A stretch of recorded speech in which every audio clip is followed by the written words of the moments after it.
Según BBVA Research, aunque el crecimiento de la economía española podría moderarse en los próximos meses, la recuperación continuará, aunque a un ritmo menos intenso.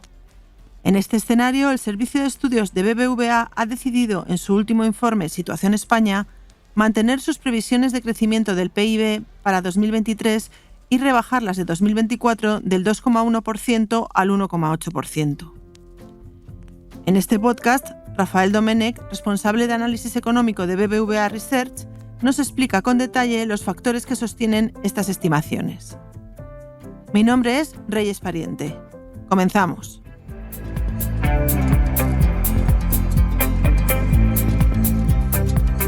Blink, los podcasts de BBVA.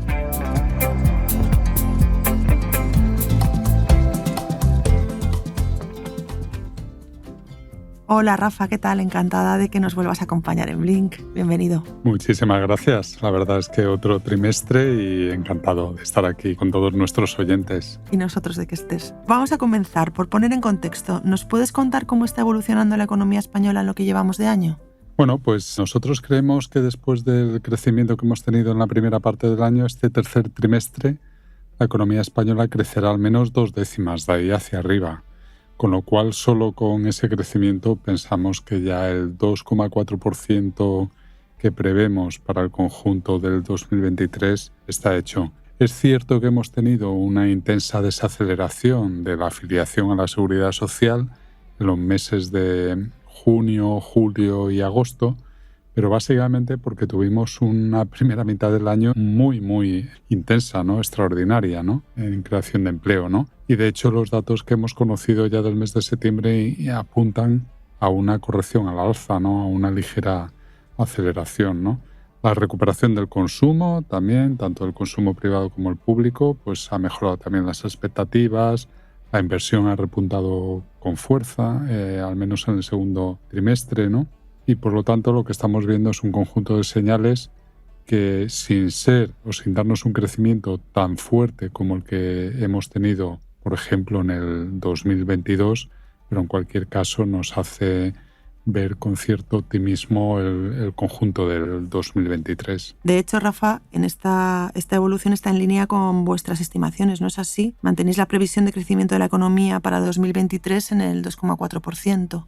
Pues como te decía, no es así porque además es que han coincidido algunos factores que han ido en direcciones contrarias, ¿no? Es cierto que nosotros vemos que, como te decía antes, ha habido una desaceleración, por ejemplo, en la creación de empleo, ¿no? Pero que sigue creciendo a tasas que son bastante aceptables. También es cierto que el sesgo sobre las previsiones que tenemos es a la baja, porque hay una incertidumbre de la política económica, ¿no? que podría ir aumentando en los próximos meses. Pero también lo que hemos visto, por el lado bueno, es que el Instituto Nacional de Estadística ha revisado el crecimiento al alza de los últimos trimestres, ¿no? Y eso, por lo tanto, compensa, ¿no? Estas señales de desaceleración. Y por otro lado, vemos que, sobre todo el sector privado, los hogares, ¿no? y las empresas tienen buenos fundamentos, tienen niveles de endeudamiento bajos, niveles de riqueza elevados, como para poder seguir manteniendo el ritmo de crecimiento de la economía española, pues eso, un 2,4 este año, un 1,8 el año que viene. Uh-huh. Justamente ahí quería yo llegar cuando hablabas de ese sesgo a la baja.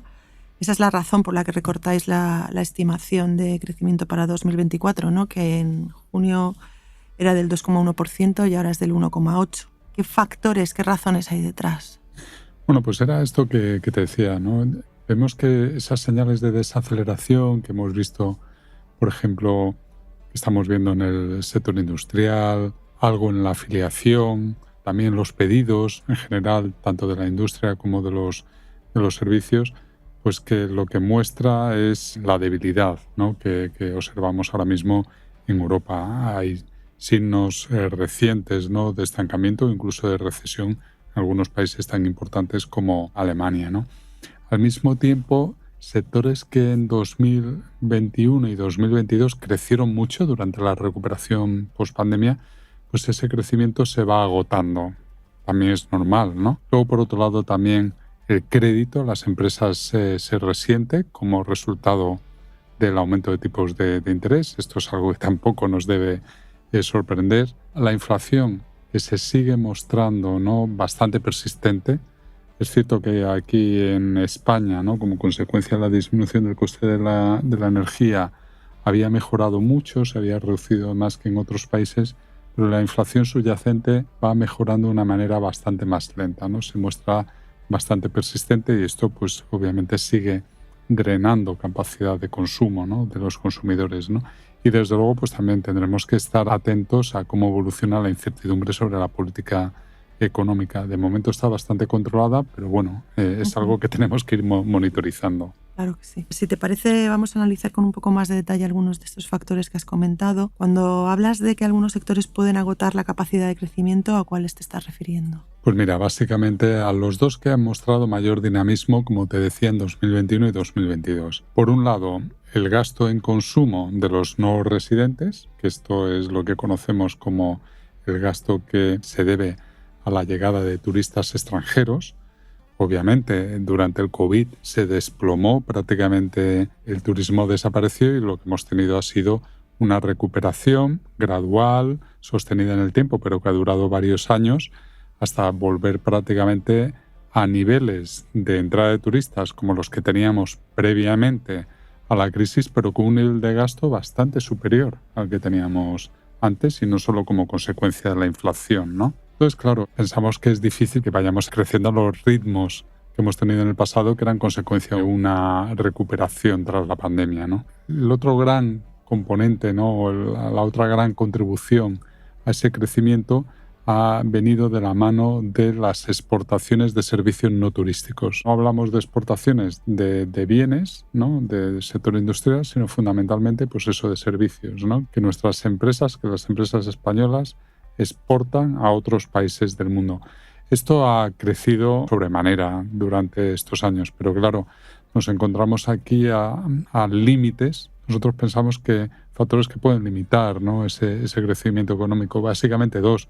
Por un lado, la debilidad de la demanda externa, que es necesaria para que estas exportaciones sigan creciendo, y por otro lado, que vemos que en el mercado de trabajo aquí en España pues se empiezan a observar ya problemas para cubrir vacantes, empresas que tienen determinados puestos de trabajo pero los cuales no encuentran trabajadores, ¿no? La suma de estos dos efectos pues puede limitar el crecimiento de las exportaciones. Esperemos que no ocurra, ¿no? Pero preferimos ser cautos y pensar que ninguno de estos dos grandes tractores del crecimiento económico pues van a tener continuidad a las mismas tasas que en el pasado, en 2024. Hablabas también de que el crédito a empresas se está resintiendo por el aumento de tipos de interés. Bueno, esto es normal, ¿no? Porque si no fuera así, ¿por qué el Banco Central Europeo va a subir tipos de interés si con ello no puede afectar a la demanda agregada, que es lo que se requiere para reducir las tasas de inflación, ¿no? Por lo tanto, vemos que la política monetaria está teniendo sus efectos, los efectos esperados. Lo que pasa es que, lógicamente, esto se traduce en una menor demanda por parte de los hogares, sobre todo, por ejemplo, en la compra de hipotecas o por parte de las empresas para financiar proyectos de inversión. En cualquier caso, lo que estamos viendo es que tanto hogares como empresas están aprovechando el crecimiento económico para reducir su nivel de endeudamiento, con lo cual los costes de financiación no están aumentando mucho y los balances del sector privado están bastante bien, se han saneado mucho y lo siguen haciendo, ¿no? ¿Se espera que esta transmisión de la política monetaria a la economía real se modere en algún momento? Pues mira, de acuerdo con nuestras expectativas, creemos que ya prácticamente este efecto está llegando a su fin. ¿Por qué? Pues porque en condiciones normales, salvo que veamos alguna sorpresa negativa en términos de inflación, no esperamos ya subidas adicionales de tipos de interés por parte del Banco Central Europeo, ¿no? Por lo tanto, esto ya va a moderar las subidas del Euribor, las subidas del coste de financiación para empresas. Lo que sí que creemos es que los tipos se van a mantener a los niveles actuales durante bastante tiempo. No esperamos bajadas de tipos por parte del Banco Central Europeo hasta finales del 2024. También lo que nos preocupa más, porque hasta ahora estamos hablando mucho, ¿no?, del impacto que tiene la política monetaria, las subidas de tipos de interés sobre el sector privado, pero claro, no debemos de perder la vista de que donde sí que ha aumentado mucho el endeudamiento es en el sector público, ¿no?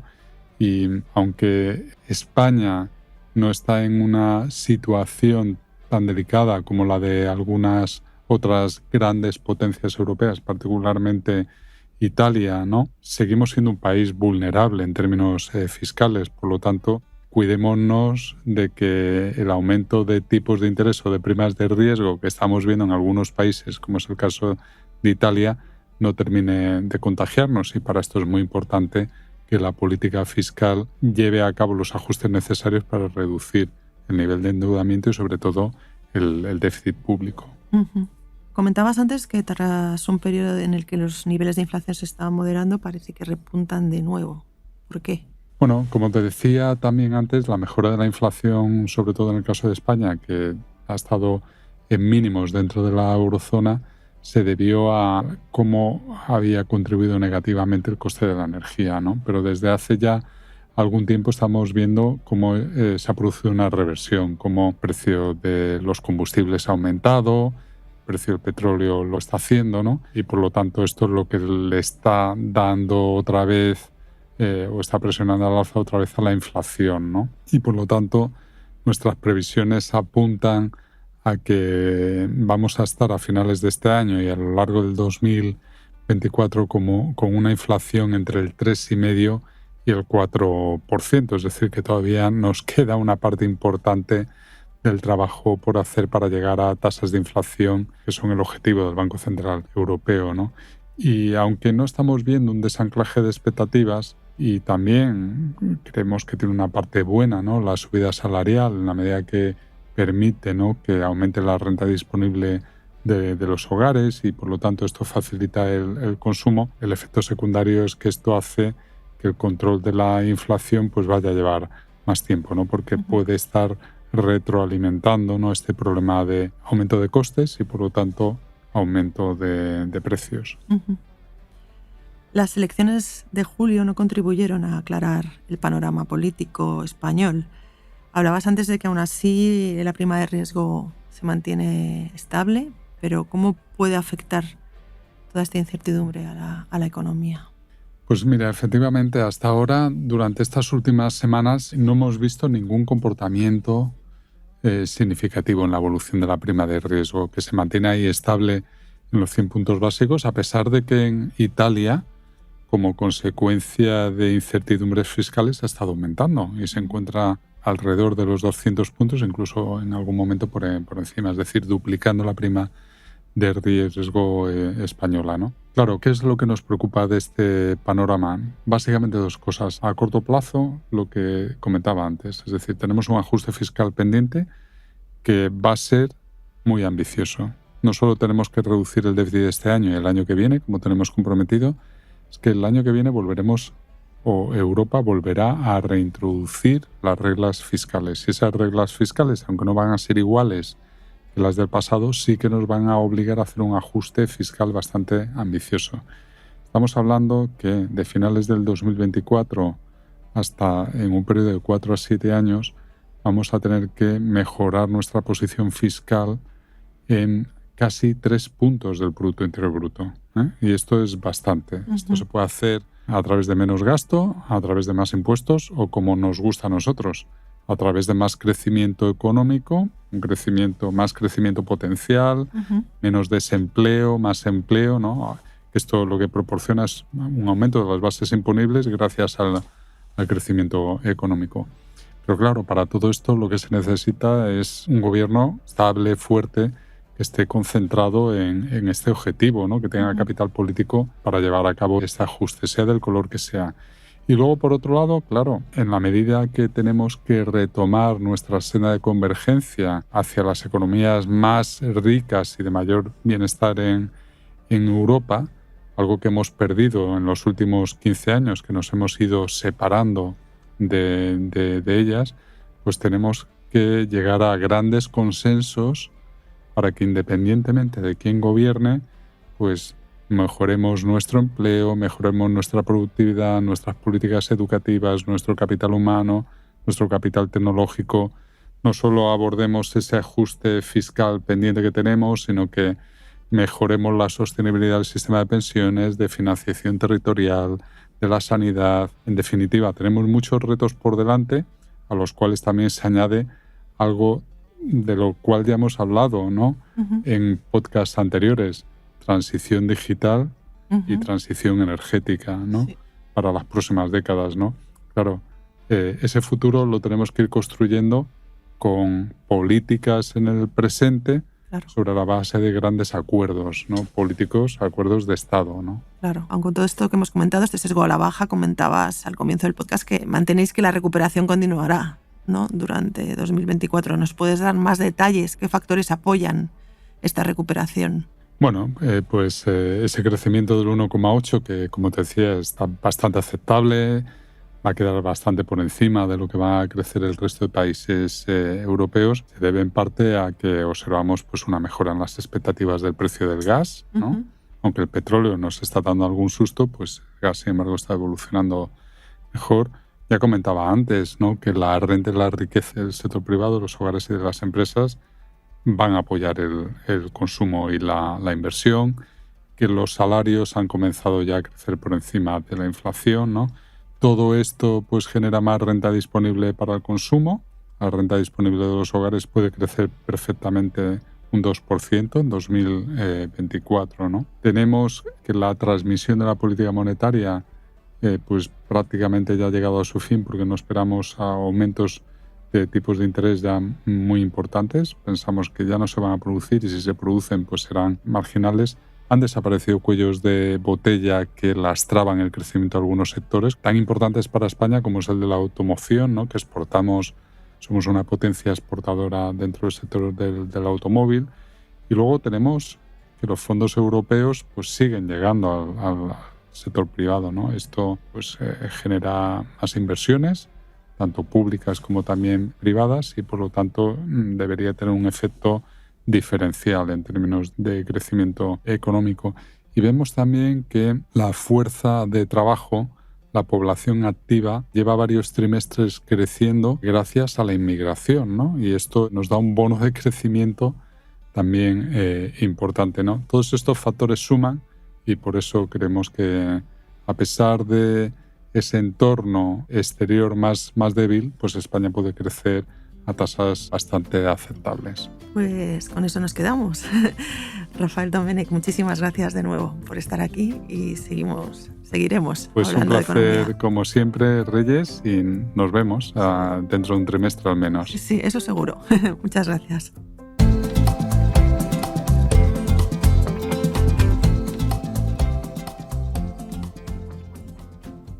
Lo dejamos aquí por hoy. Si te ha gustado este capítulo, te animamos a suscribirte y recomendar Blink en tu plataforma de podcast preferida, en redes sociales y, cómo no, a tus amigos. La semana que viene volvemos con un nuevo episodio en el que te hablaremos de más temas de actualidad relacionados con la economía, el mundo digital y la sostenibilidad. ¡Te esperamos!